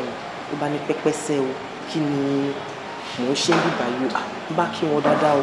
Ẹ ká sọ sáà o. Mò ń wáṣẹ́ ni o. Ló bá ní mò ń wáṣẹ́. Ìwọ ọmọ tó síngbọnlẹ̀ báyìí ló ń wáṣẹ́. No. Iṣẹ́ irú iṣẹ́ yóò tọ́ sí ẹ. Ló bá fún mi ní káàdì wípé business ló tọ́ sí mi o. Kì í má ṣe irú iṣẹ́ ìdọ̀tí báyìí pé kí n gbóhùn o lé mi. Ló fẹ́ máa toast mi láíláíláíláí o. Ilé ọkọ lè mú èmi ò lè ṣe nǹkan bẹ́ẹ̀ yẹn o. Mi ò lè ṣe o. Láyé mi ò lè ṣe o. What are you saying? Ṣé o lọ́pọ̀ lọ ṣá? No, ṣé ìgbà tó kó lé láàárọ̀ ìṣó fọ̀pọ̀ lọ́lẹ̀ mi? Ó dẹ̀ ní kí ni mo mí? Ètò tún bí mí lè rí yẹn pé kí ni mo mí? Ó dàbẹ̀ ní kò lu ti sọpọlọ ẹnu sọ́nà. Ó wáṣẹ́ lọ, ó pàdé yìí lọ́nà ò bẹ̀rẹ̀ sí ní sọ̀rọ̀ dáadáa. Ó débì kan wọ́n fún ẹ ní káàdì wípé káàdì ni kò pé. Ó ní kó má dààmú. Ó lóun fẹ́ wáṣẹ́ fún ẹ kó máa ṣe business kan. Any business tó bá ṣe ta ló jọ ní ṣe bí wọ́n lo ní èmi náà ni mo ní. Or what are you saying? Wọ́n á sọ̀rọ̀ married man yẹn o married kìíní kankan rẹ̀ níbo? Ṣé bọ́ opportunity làwọn méjèèjì jọ wá káàkiri everyday? Wọ́n pé máa yẹn pé fine. You are raising your voice now, I'm a student. If you're a student tí mo sọ lẹ̀ jàre kó wá káàdì jàre kó pé ẹni ẹni mo sọ fún ẹ. Mo bí tí mo fi káàdì sí o. Máa change topic mi o. Mannerless ni màá sọ dín sí. Màá bẹ̀rẹ̀ sí ní kọ́ wọn màá àìlọ́pọ̀lọpọ̀. Sùúrù náà ń ṣe àwọn kan gbọ́ ọ̀pọ̀ tá à ń sọ wọn náà lè fi kẹ́kọ̀ọ́ ni nígbà tí ọba wà ní irú position tó bá ti rí opportunity ẹ̀kan ló máa wà you have to grab it immediately that is it.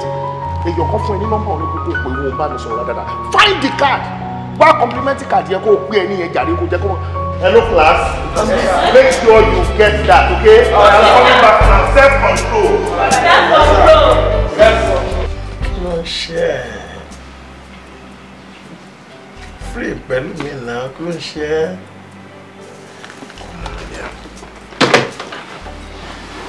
Wọ́bí ṣorí free pẹ̀lú mi. Mo rí ẹ ohun mi lóbìnrin. Ó lè ti padà ọ̀pọ̀lọpọ̀ àwọn ọkùnrin lóríṣiríṣi tí wọ́n máa ń lẹ́nu tó ń ṣe gbogbo ẹ̀. Yà gẹ́gẹ́ bí ẹlẹ́ran ara èèyàn lèmi náà mo lè sọ̀rọ̀ kó má padà rí bẹ́ẹ̀ nígbà míì. Ṣùgbọ́n tí n bá sọ tó máa rí bẹ́ẹ̀ ló pọ̀ jù. Tá a bá ṣe fi ara wa dénúdénú tá a ṣe ara wa. Do you understand? Jẹ́ kó bẹ̀rẹ̀ ọ̀kan lọ́wọ́ ẹ̀. Ṣé ilé ọkọ ló wà ní àbí báwo? Mo ní ẹni tí mo wà committed sí. Pẹ̀lú ẹ̀. Ṣé o ti kó wọlé tó yẹ pé ilé ló bá wà? You just tell me pé I'm a married woman. Then máa sọ pé sorry máa jáwọ́ oníkálukú àmà bá tiẹ̀ lọ. Mi ò sọ pé táǹfààní bá wà lẹ́yìn ọ̀la tá a bá pàdé kí n má ṣe fún ẹ. Tell me the truth. Mo kàn wà committed sí mi. Good. Ṣé tí o bá jẹ́ èmi ní hò right àjọwà mi ń sìn àṣẹ nǹkan tá a bá jáde àwọn tó à ń tàbílẹ̀ ìpa ló bára wa lò náà ni àbírọ̀ ni so believe me tí o bá sọ pé o ṣetán láti ṣe tèmi àwọn business kan wà tó yẹ pé màá open ojú ẹ síbẹ̀ náà táyà dẹ̀ fi kankan back ẹ̀ tẹ́ pé it becomes all in life yeah ọlọ́nìkan ló bá ń sọ̀rọ̀ tí kì í yẹ ọ̀rọ̀ ọmọ èèyàn lè sọ̀rọ̀ nígbà míì kí kò yẹ tí o bá ṣàgbára yẹn ní tàn yẹn pẹ̀lú mi sọ ètò jẹ́ fact fún ẹ wípé ó nà mo rí ẹ mo pè é pé lágbájá ẹ lẹ́ẹ̀kì o máa yẹn sọ pé love tí bá lọ sọ pé love bí ìgbà tí orí mi ò pé nìyẹn tó wọ̀ náà máa wọ́n pẹ́ ara kí ló ń ṣe ọmọkùnrin kan jẹ́ òlápàdé tó sọ pé I love you no ẹ lẹ́ẹ̀kì o ọlọ́dún fẹ́ ṣáà méjì tó wà lọ gábà kan náà tí o bá dé mílíọ̀nù tó bá sọ pé bẹ́ẹ̀ náà ni kò sí wàhálà ọkàn wọn nìyẹn tó bá serious gidi pé o serious gidi pẹ̀lú mi tó lè jẹ́ mọ́ ṣiṣẹ́ ẹni tó lẹ́jọ́ propose ra yẹn ó possible kọ́ ẹgbọ́n máa níyàwó tẹ̀síwájú ni.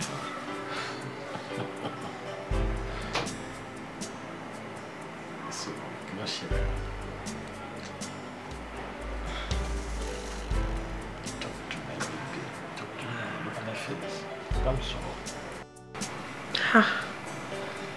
Aṣọ ńlá kọ́ lèèyàn ńlá o.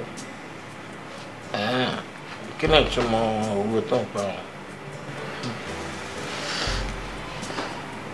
Ọjọ́ tẹ kọ́kọ́ pàdé mi tẹ ní kí n wá tẹ park tẹ pè mí ìgbà tí mo súnmọ́ yín mo wò yín látòkè délẹ̀ mo rí ilé tó wọ àǹkárá kí lóun má dì.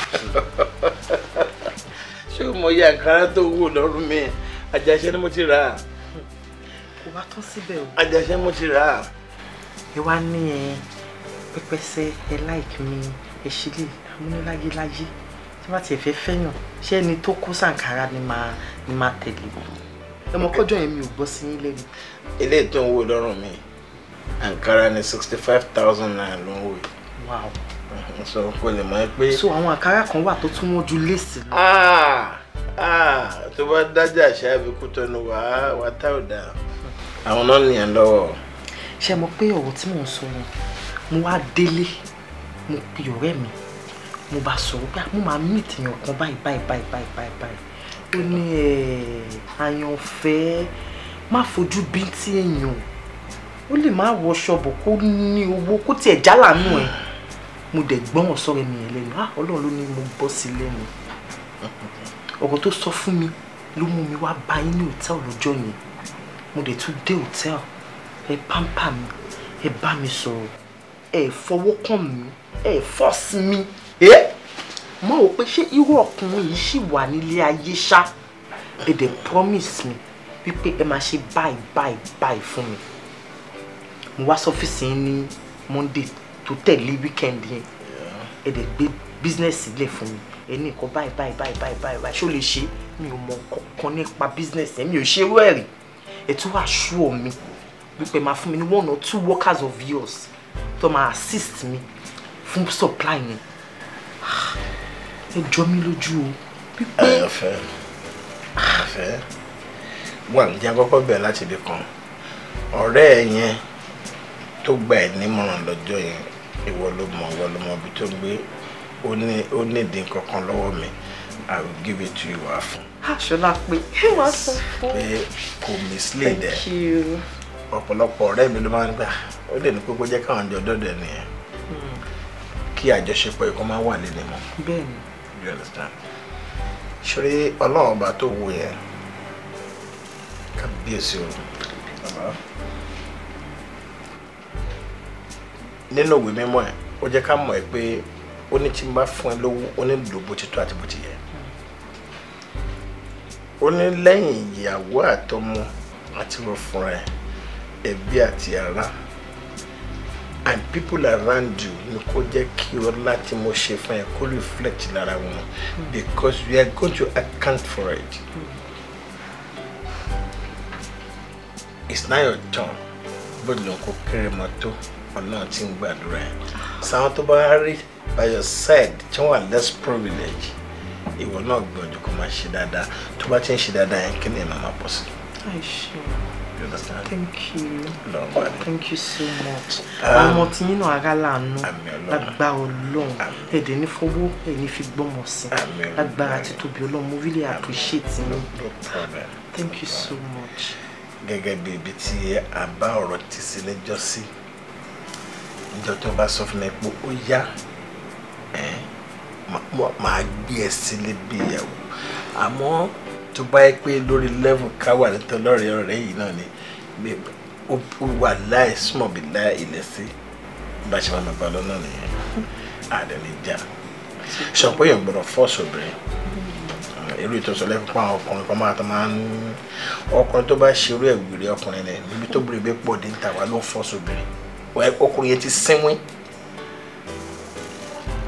gbàbẹ́ accord tẹ́ pé tó bá pé obìnrin méjì mẹ́ta níta àbí mẹ́rin wàá ṣe rẹ̀ yọ kan àbí méjì náà mẹ́rin tó pé pé ẹ jẹ́ kí n máa lọ rọ̀ ọ́ náà ṣé èèyàn á wá gbọ́dọ̀ fọ́ọ̀sì obìnrin wèrè wà lórí ẹni yẹn. ó yẹ kó mú ẹ lọ sàṣà yẹn. Thank you, God bless you, thank you. láti gba owó tó wá ṣe.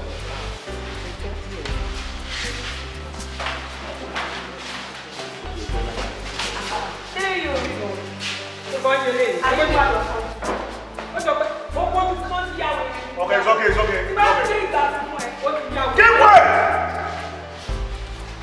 What is wrong? Pẹ̀lẹ́ ṣe ìtura stress. Ṣé ìwé ẹ̀jẹ̀ jáde?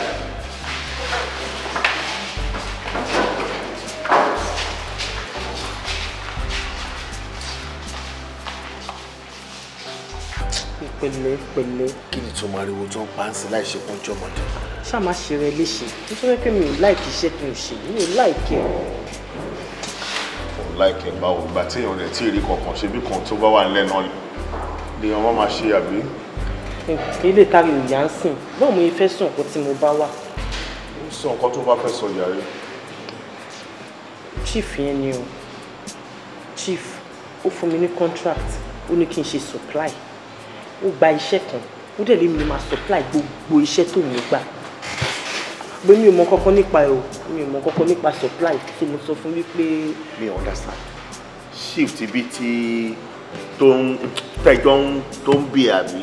yes now the same chief. orí nǹkan tí wọ́n sọ sí torí nǹkan tí wọ́n sọ fún ẹ sìn tíjà lè ní èmi tìjì ń bí ni sí ọpọlọ wà bẹ́ẹ̀ mo mọ nǹkan tí mò ń sọ tó bá jẹ́ pé mi ò wá lọ́pọ̀ nọ́mbà ẹ̀ tí mo sọ wípé kó má delete nọ́mbà ẹ̀ àbí kó sọ nọ́mbà ẹ̀ báwo la ìfẹ́ rí wo ilé báyìí sìn èmi tìjì ń bí ni sí ọpọlọ máa wà lórí mi máa calculate ẹ̀ pàdé fọ́múlà kan ní nínú iṣẹ́ tí máa ń ká ọmọ mi bí orí pépè ti wọlé sìn àtìgbà tí ṣìfọ́n ti ń ṣe tó ń ṣe sórí ìdí mẹ́ta ni ìgbà wo ni mo débẹ̀ tí mi ò bá ń bẹ̀ kó yọ kúrò ń bẹ̀ náà ó wà pàbẹ́ ó ní pé kó wá supply kí ló ní kó supply gan. mi mọ kọ́kọ́ ń pa supply nǹkan tí mi ò ṣe. má wọrí o ṣe rí tó bá ti sọ fún ẹ sọ pé o ṣe rí kódà kan ní kó wá supply àpáta tó wà nílẹ̀ tó ìtì wù má wọrí mo mọ ibi tí àpáta wà tá a lè supply ẹ̀ kán ní kó lọ supply ẹ̀rìn ìgèṣà ẹ̀rìn gbókèdè omi yẹn má wọrí màá wá dúró ẹ̀rìn ìgèṣà omi kan wà bẹ́ẹ̀ omi yẹn tó pè ní waterfall yẹn omi yẹn kán ní kó wá supply ẹ̀ má wọrí fèmí lẹ̀ èmi ni mo mọ bí mo ṣe máa wá dúró omi yẹn tó pọ̀ tí máa supply ẹ̀ lọ́wọ́ kí ló sọ̀rọ̀ à ń sọ̀rọ̀ owó ò ń sọ̀rọ̀ wípé o mọ kankan pa ẹ̀ kò sí nǹkan tó ní kó supply tí mi ò mọ ṣáà má wọrí ìwọ lọ gbọ́ nǹkan tó ní kó máa supply fóun fi ìtókù lẹ̀ fèmí. ó dẹ̀ ní sùúrù ó mọ káre ẹ̀ yá. aha mi yá dáadáa aha mi ò yá ni mò ń sọ̀rọ̀ àbí kí ló sọ̀rọ̀ pé à ń sọ̀rọ̀ owó ò sọ pé aha ẹ̀ ọmọ ká ẹ̀ ò yá ara wo ni ò yá gbogbo pé má yẹn sìn ká tiẹ̀ gbọ́ nǹkan tó fẹ́ sọ nípa supply yẹn. kí n tún pè é sìn. pé náà kó ló ti mọ nǹkan tó fẹ́ supply pé sọ pé mélòó ló fẹ́ àtọ̀nà owó ló fẹ́ ṣé màálù ló ní kó supply yẹn. chief rírí tí mo rí yín lọ́jọ́ yẹn àyà mi já I was shocked ṣe fake phone call ni mo receive lọ́jọ́ yẹn ara mi ò balẹ̀ tí mo fi délé báyìí mi ò believe wípé ẹ ṣì wà nílùú yìí. My dear, ó ṣe dáadáa and I must confess to you ó ṣe dáadáa rárá bí tí n kò kéré mọ́ ó ṣe dáadáa I don't know ṣáàbùrù ni mo ṣe fún yẹn kọ́kọ́ wò pé njọ́ tí èmi pẹ̀lú ẹ̀ta máa pàdé ara wa numerous of ladies ni mo ti pàdé tí mo tún rí after àgbà tó lọ but pé mo kàn tiẹ̀ bẹ́ o sọ fún mi pé ìwọ wá iṣẹ́ wá irú ọmọbìnrin dẹ́mílẹ̀ tí eléyìí bá mọ bó ṣe fẹ́ lo ilé ayé ẹ̀ ọlọ́run dẹ̀ ó ṣe bó ṣe fẹ́ ṣe mo dẹ̀ believe pé mo gbìyànjú fún ẹ náà after the last contract tó gbà mo dé London láti ọmọ bẹ̀ sí ní pé ẹ̀ aago lọ́mọ́ mo padà sí Nàìjíríà náà after 18 months ó gbé aago dúnà mo wúra mi pé nírìírí pé kí ló ń ṣe mí ṣé orí mi ò gbé nàbí tí wo ni mo dẹ̀ gbé dẹ̀ sórí ọwọ́ ẹ̀ tí bá ṣàbúrò nìkan ló bá kú. I was surprised lọ́jọ́ tí wọ́n pẹ̀lú bọ́bọ́ ìtẹ́ wá sí ibàyìí mi ò mọ ẹni yẹn rí lára àwọn ọmọ kan ládùúgbò ló kàn sọ fún mi pé àní báyìí ó dẹ̀ da kan bá ṣe àṣùdí sàn dá kan náà àti kọ́kọ́ jọ ń sọ̀rọ̀ lórí mail nígbà tí ndẹ̀ máa rí mo rí ni tó responsible àdẹ̀jọ́ ṣe business pọ̀ ọlọ́run dẹ̀ gbàdúrà wa gbàdúrà ẹ̀ wá débi bá mo rí ẹ lọ́jọ́ yẹn ọmọ wa surprise pé lágbájá ìwọ rèé mo rí ẹ bó ṣe bọ́ ṣòro pé mi mọ̀ pé fake calls ló gbé ni ẹ̀ náà gbogbo ẹ̀ náà dẹ̀ mọ̀ ó mọ̀ because a lot of things ló béèrè lọ́mi lẹ́yìn ìgbà yẹn lọ èmi ń purọ́ fún yàn mo sọ fún lẹ́fù tàjọ wà àwọn kókó lójú ọlọ́rọ̀ lèmi o mi ò sọ pé kí ló máa ṣe but I let him know the fact between me and you ó dẹ̀ sọ fún mi pé ẹni yẹn òun gan ṣẹ̀ṣẹ̀ pàdé ẹ bí about 3 weeks ago so mo ṣáà kàn rí pé wẹ́ ó ṣe dáadáa ṣáà ó ṣe dáadáa wọ́n bí tó ń wọ̀ yìí ó dé ìbàrí ó dé bírí after àgbà tí mo lọ tí mo dé mo ṣe báyìí pé kí at least kí n máa rí bi dé sí tí ìgbà rí bi lọ àwọn tó jẹ́ tèmi wọn máa bá mi àjọ máa jókòó àjọ máa ṣe fàájì àjọ máa ṣe everything àti ìyàwó àtọmọ wọn ọ̀rẹ́ láti wá sílùú yìí mọ́ ká ló ṣe láti fẹ́ mi báyà ní ṣé mi ò ní fẹ́ mo fẹ́ tán ni. Chief. Yes. Fọláhàn sọ fún yín wípé èmi àti òun ṣẹ̀ṣẹ̀ pàdé ní 3 weeks ago. Sorry, ojú bẹ̀rẹ̀ ọtọ́ mẹ́ta àti bẹ̀rẹ̀ àbóṣù mẹ́fà. Aṣọ máa kúrò ní. In fact, I'm like second God sí náà. Torí pé iṣẹ́ owó tí ò ṣeré ó pàdé lọ́dọ̀ gba tó dọ́dọ̀ tèmi bí báyìí.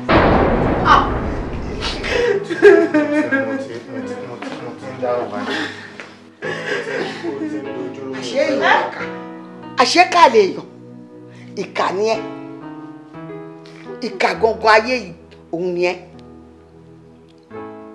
ìwọ torí pé kò lè là kò lè lu kò lè gòkè òtún ayé ọmọ ṣe kí má ló ń bàjẹ́ ìwọ ló tì í kó lọ máa ṣe gbogbo tó ń ṣe aláròpin ẹ̀dá nígbà tó ti rora ẹ̀pin wípé ò lè jẹ́ èèyàn mọ́ òun ló fà á tó fi ní kó lọ máa ṣe irú nǹkan bẹ́ẹ̀ yẹn ó wá ṣe tán sìn ó wá ti gòkè náà ó ní kó wá máa lọ oníṣìnà ni ṣódà bẹ́ẹ̀ ìwọ pàápàá ìwọ máa gọ oṣù gọ̀gọ̀ mọ́dì o èèyàn pè ẹ́ pé kó wá gba ọ̀nà rú eléyìí láti lè fi jẹ́ èèyàn òun àti ẹ ò tiẹ̀ fọ̀rọ̀ náà tó mi létí rárá ó fi lọ mi pé àmá mi mo máa ti rí bí àtirọ́nà àbáyọ èmi àtọkọ mi kí n dẹ̀ bèrè pé irú ọ̀nà wo kó wá kóró àlàyé ìkóṣe máa sọ fún ẹni pé yẹn kì í tí ì ṣọ̀nà mo mọ wọn ọkùnrin ìpè tó bá délẹ̀ tán nǹkan mi ni wọ́n máa sọ́dà ní ìgbọ́dọ̀ rí ẹ kó dán wò ó wá lọ dá ṣe lẹ́yìn mi ó tán ẹ jọ̀wọ́ ẹ̀yin ìjókòó orin wo náà fẹ́ kọ síbẹ̀ yìí.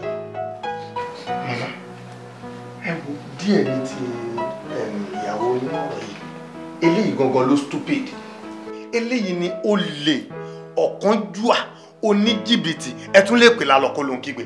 Yes, because tí ò bá rí bẹ́ẹ̀ ni ẹ gbà mí ṣé tí èèyàn ò bá mu sìgá tí ò kì í fagbó tí ò dẹ̀ kì í ṣe ṣìnà àṣé nǹkan míì tún wà nínú wọn tó ju gbogbo nǹkan tí mo kà sílẹ̀ yìí lọ inú Fọlá ló ń gbé o ejò paramọ́lẹ̀ burúkú ni mi expect ẹ̀ ó dà náà nísìn ó ti ọmọ lọ́mọ ó ti ní tùkùtì all because of kí wọ́n lè make ẹ̀ kó lè lówó òun ti ìyàwó ẹ̀ òun ti síta now ó ti wá délé tó ń sìn kí ló fi yàtọ̀ sí kí ajẹnifẹ́ ni ẹ bá mi bí kí ló fi yàtọ̀ ẹni tó ń fẹ́ tó jẹ́ ìyàwó ẹ̀ òun ti wọ́n jẹ́ níta ó dẹ̀ tún fẹ́ẹ́ fẹ́ bí ìyàwó ṣé nísìn nínú ẹ̀ṣẹ̀ wa ń bàjẹ́ wípé o níyàn kan o táwọn èèyàn ti bẹ tó ń bèwò rí àbí o ṣẹ̀ṣẹ̀ rí ni o mọ̀ pé ìmí kíkílẹ̀ tí àwọn gbẹ̀gìrì tójú bá kúrò mẹ́ ọkàn ní kúrò mẹ́ o disappoint me no o disappoint me ọwọ́ mọ̀ tí n bá níbọn ká ní mo wà nípò tẹ wà pé èmi ni ìyá tó bí òun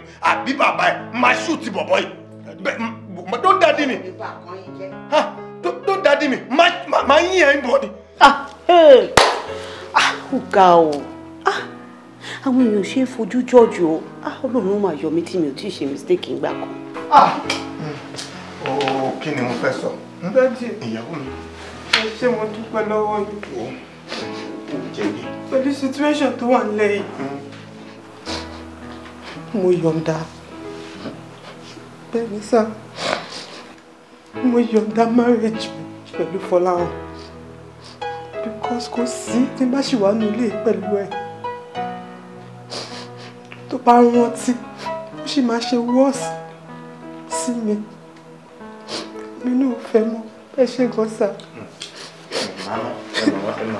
Wo jókòó fẹ́ fi nẹ́sọ̀ jókòó fẹ́ dìde máa lọ ṣókùn wo rírì káwà rírì ni ṣé bí wọ́n ní bàbá ọkọ ẹ̀ wà lẹ́yìn ẹ̀ wọ́n ló gbé lẹ́yìn ẹ̀ náà ṣe bó gbọ́ bó ṣe ń gbọ́mọ ẹ̀ bí. Ẹ wo bó ni mo ti fẹ́ mú ọ̀rọ̀ yìí wo ìyàwó mi àròkàn lélẹ́yìí o àròkàn náà lè ló máa mú ẹkún àsùndá wá nǹkan ẹyọkan ni mo fẹ́ kó kọ́kọ́ mọ̀ ìmídélé tó bá ti jáde tó dá ẹsẹ̀ kúrò nínú ilé yìí má gbàgbé pé ẹni tí ò mọ wàhálà tó ṣe ìyà tó jẹ kẹ tó bíùdí gbogbo nǹkan tẹ́ kójọ yìí kẹ tó kójọ ó máa wọlé o. Bẹ́ẹ̀ ni o dádì tí ò tiẹ̀ pẹ́ gan ní kíákíá. Ó dẹ̀ máa wọlé débi pé gbogbo nǹkan tí wọ́n ṣe sílẹ̀ yẹn lòun rẹ́dì láti lò nílòkulò gẹ́gẹ́ bí omi òjò. Ó yá tell me kí ni gain ẹ pẹ̀lú gbogbo wàhálà tó ti fi rẹ̀ ṣe yàrá ń dẹ̀ dì sìn sọ èrè ẹ fún mi. Má wàá gbàgbé wípé inú ilé ẹni báyìí la ti ń jẹ èkúté onídòdó. Ìlọ́tì ló ń ṣẹlẹ̀ ní ohun lóríṣiríṣi káàkiri tó jẹ́ wípé eléyìí tí wọ́n bá fẹ́ kárí la máa rí eléyìí tí wọ́n ń daṣọ bò ń bẹ̀ ó pọ̀. Jọ ń torí Ọlọ́run ọba ọ̀rọ̀ tó wà nílẹ̀ yìí kò tí ì kọjá àwa ara wa tá wà bí báyìí. Ó kàn máa jẹ́ kélé yìí náà kọ́gbọ́n ni àtàwọn wèrè tó nírú mọ́tìfù fò yẹn nínú láti ṣe àwọn yẹn náà lè kọ́ṣọ̀nà ara wọn. Ẹ jẹ́ ká ṣe é ní iṣu inú ẹ̀kú tó di àmúmọ́ra àwa tá wà ń bí báyìí kò sẹ́nibọ́dì tó máa gbọ́. Just calm down relax ká sọ kó tó ń bẹ̀. Fọláhàn ṣé o sì nífẹ̀ẹ́ ìyàwó ẹ̀ kẹjọ máa gbé pọ̀ àbí kó máa lọ.